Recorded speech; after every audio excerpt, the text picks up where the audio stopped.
जो fundamental rule होता है हर पैथी की, उसकी फार्मेसी उसकी रीड है, उसका स्पाइन है फार्मेसी। इलेक्ट्रोहोम्योपैथी में मैट्री साहब ने अपने पूरे जीवन काल में जब फार्मेसी ओपन नहीं किया, तो इलेक्ट्रोहोम्योपैथी में जर्मनी के डॉक्टर थे डॉक्टर थियोडोर क्रॉस। उन्होंने 5 फॉर्मूला दे दिए दवा बनाने की विधि। नहीं,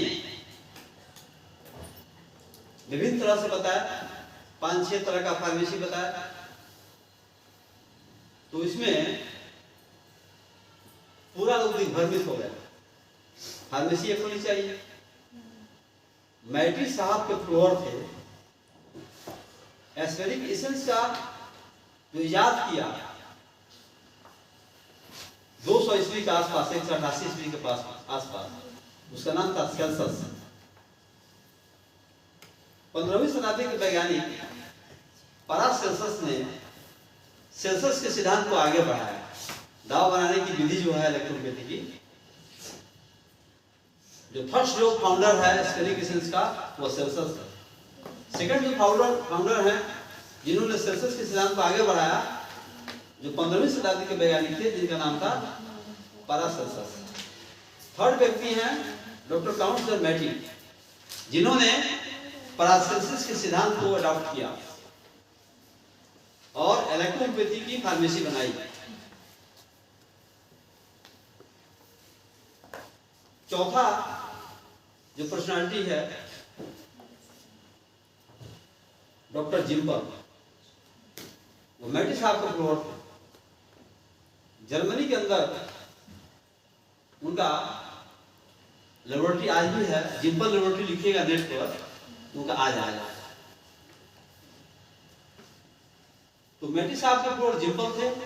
जिम्पल ने क्या किया, पार्टिकुलर एसेंस निकाला, हर प्लांट का अलग अलग पार्टिकुलर एसेंस निकाला। और मैटी साहब के बुक्स में डॉक्टर जिम्पल की भी चर्चा है। और जिम्पल एक साइंटिस्ट थे। तो जिम्पल ने क्या किया, प्लांट के 2 ही पार्ट लिया। एस्पेरिक एसेंस में 3 पार्ट होता है। एस्पेरिक बना है 3 शब्द से, एस्पायर 2 शब्द से। एस्पायर जो ग्रीक शब्द है, एस्पायरो प्लस एजेरिक।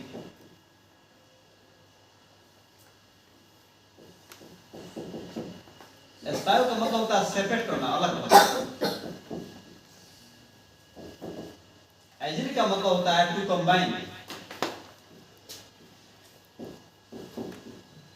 मिलाना। यानी प्लांट्स के अंदर जो है 3 प्रकार के कंपोनेंट्स होते हैं। केमिस्ट्री को पहले अल्केमी कहा जाता था। केमिस्ट्री को पहले अल्केमी कहा जाता था। तो अल्केमी के लैंग्वेज में जो प्लांट्स के अंदर 3 कंपोनेंट्स होते हैं उसको कहा गया sulphur, salt and mercury. Sulphur, salt and mercury. Sulphur का मतलब होता है वोलेटाइल पार्ट।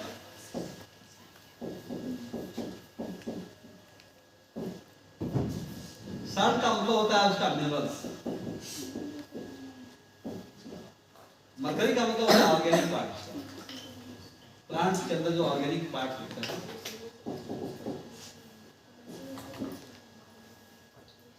इसको हम बोलते हैं इनऑर्गेनिक। वोलेटाइल पार्ट को बोलता है, मिनरल्स होता है उसका इनऑर्गेनिक पार्ट, प्लांट में इनऑर्गेनिक। और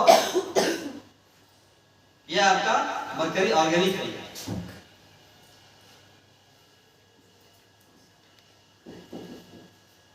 यानी हमारी बॉडी को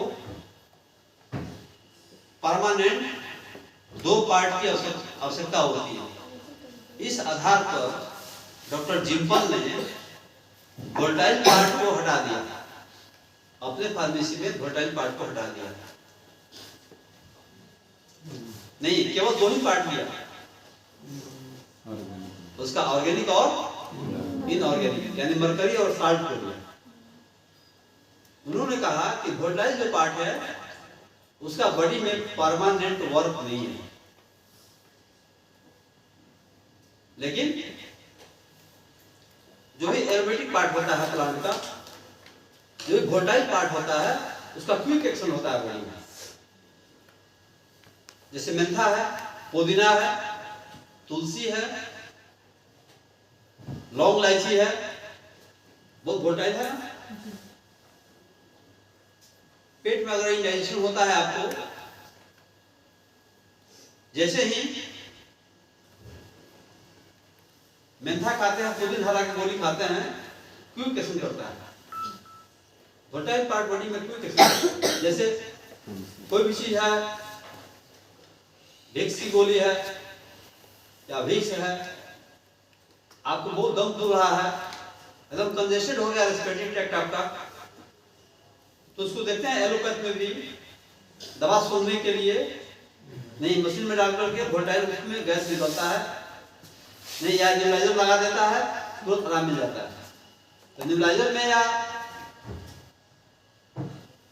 जो भी आपको दवा जो सूंघने की आती है, उसका वोलेटाइल पार्ट हमारे रेस्पिरेटरी ट्रैक्ट में जाता है, जो भी कंजेशन है तो दूर कर देता है। इस प्रकार, लेकिन उसका और परमानेंट नहीं होता है। कोई भी नाक जाम है आपका, कंजेस्टेड है नोज आपका, सांस आने में दिक्कत हो रही है, रात में नाक एकदम बंद हो गया, क्लोज हो गया, जैसे विक्स लगाते हैं नाक खुल जाता है, उतना क्विक एक्शन कोई नहीं करेगा। कहीं कंपनी में गैस लीक हो जाता है तो सेकेंडों में जो आपको 1000 में बढ़ जाते हैं। इस पार्ट को जो है जिम्पल ने हटाया, तो 2 ही पार्ट लिए, लेकिन मैटी जी जो है प्लांट के 3 पार्ट लिए। जितने भी आपका एरोमेटिक प्लांट है उसका सल्फर, साल्ट और मरकरी, हम लोग भी अपने फार्मेसी के अंतर्गत जितने भी वोलेटाइल प्लांट्स हैं उसका 3 पार्ट करते हैं। जैसे मान लीजिए टर्मिनला अर्जुना है, इंडियन प्लांट है, टर्मिनलिया अर्जुना, अर्जुन का छाल जो है, छाल से दवा बनाते हैं, छाल के अंदर कोई वोलेटाइल पार्ट नहीं होता है, नहीं। जैसे तुलसी का हम बनाते हैं तो तुलसी में वोलेटाइल पार्ट है, उसका गंध है, तो उसका 3 पार्ट हम लेते हैं, पर उसका वोलेटाइल पार्ट निकालेंगे, उसका गंध निकालेंगे उसका, उसके बाद से आपको फिर उसका फर्मेंट करेंगे उसको हम 4 से 6 सप्ताह डिस्टिल्ड वाटर में, फिर उसको हम लोग डिस्टिलेट करेंगे, तो उसमें जितना भी ऑर्गेनिक पार्ट आ जाता है, फिर उसको रेसिड्यू जो बचता है 80 तो उसको हम लोग साल्ट बनाते हैं, जलाते हैं, बर्न करते हैं। 400 से 600 डिग्री टेम्परेचर बर्न करेंगे तो भस्म बन जाता है, साल्ट बन जाता है। फिर 3 पार्ट को मिलाते हैं, तो हमारे जो दवाइयाँ हैं उससे प्लांट्स के 100% प्रॉपर्टी आ जाता है। अब आप देखिएगा इलेक्ट्रोहोम्योपैथी में कोई कहता है एस्टेजिक टिंचर है, कोई कहता है कोवेशन टिंचर है, कोई कहता है कोवेशन मेथड है, नहीं जिसका कलरलेस दवा है, कोई कहता है बहुत कलर है, बहुत जैसा गाढ़ा हमारा इससे तैयार होता है, उसको बोलता है कोवेशन टिंचर, कोवेशन टिंचर बोलता है, एकदम 100 नहीं 110% गलत है।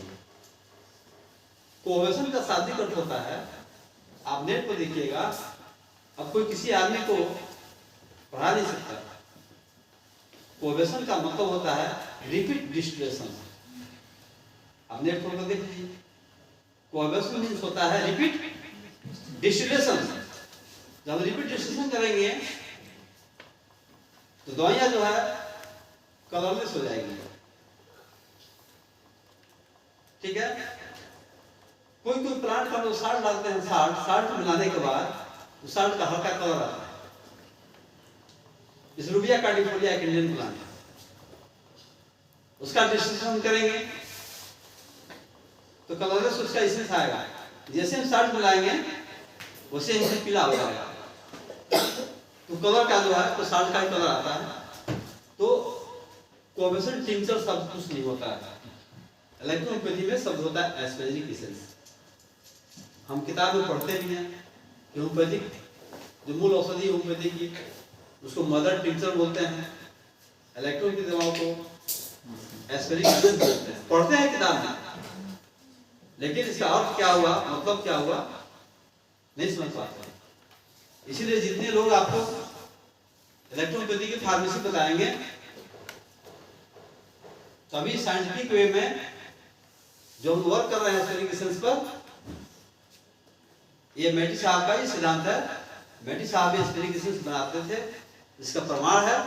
क्योंकि इंडिया से जो भी लोग गए हैं, अजीत सिंह गए हैं, संजीव शर्मा जी गए हैं, वहां से जो फोटो आया, फिगर जो आया है, वह रजिस्ट्रेशन प्रोसेस आज भी उनके पास रखा हुआ है।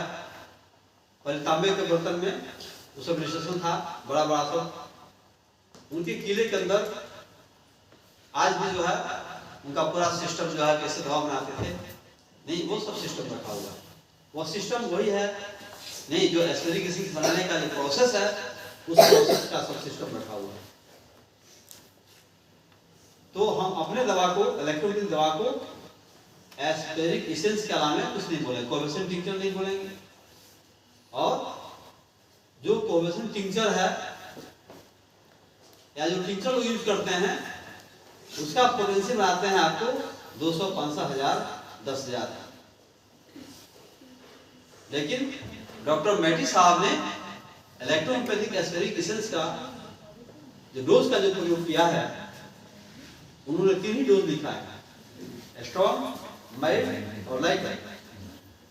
मूल औषधि की तरफ हम पहुंचेंगे तो स्ट्रॉन्ग की तरफ आ जाएंगे, जिससे डायरेक्ट एसेंस निकला हुआ है। ये स्ट्रॉन्ग है, ये जिसको डायल्यूट करेंगे 1:9 के रेशियो में नहीं, तो ये जो है दवाइयां जो है क्वांटिटी घटते जाएगा दवा का। जो क्वांटिटी घटेगा दवा का तो लाइटर हो जाएगा, लाइटर हो जाएगा। और एस्पेरिक एसेंस का डाइल्यूशन, जो एस्पेरिक एसेंस का सिद्धांत है डाइल्यूशन बनाने का, उसीने लिखा है कि 10th डाइल्यूशन से ऊपर हम जाने की आवश्यकता नहीं पड़ती है।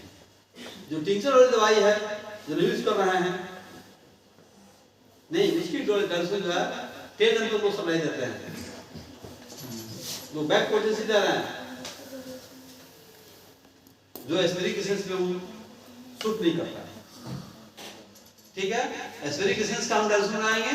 मेटी साहब को 1:9 का रेशियो भी नहीं दिए हैं किताब में। उन्होंने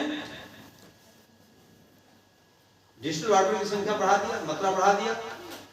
लिखा कि 6 आउंस डिस्टिल वाटर में 20 किलोग्राम की गोली आती थी पहले। मेटी साहब के जमाने में जो दवा सप्लाई होती थी उसको बुलाया था ग्लोबल रेमेडी। ग्लोबल के ही रूप में पूरे विश्व में 1883 में जर्मनी के अंदर मेटी साहब ने अपना दवा का स्टॉकिस्ट बनाया, नहीं थियोडोर क्रॉस। 83 में जर्मनी में अपना एक ऑडिटोरियम रखा, समिति बनाई। और समिति में आपको 2 साल के बाद आते हैं डॉक्टर थियोडोर क्रॉस, जिन्होंने मेटी साहब के दवाओं को जर्मनी से पूरे विश्व में उन्होंने वितरित किया। तो ये क्लियर है कि एस्पेरिक एसेंस क्या है, दवा कैसे बनती है। जो भी नए लोग हैं जो फार्मेसी नहीं देखे हैं, कल जो है आप लोगों को फार्मेसी में विजिट करवाएंगे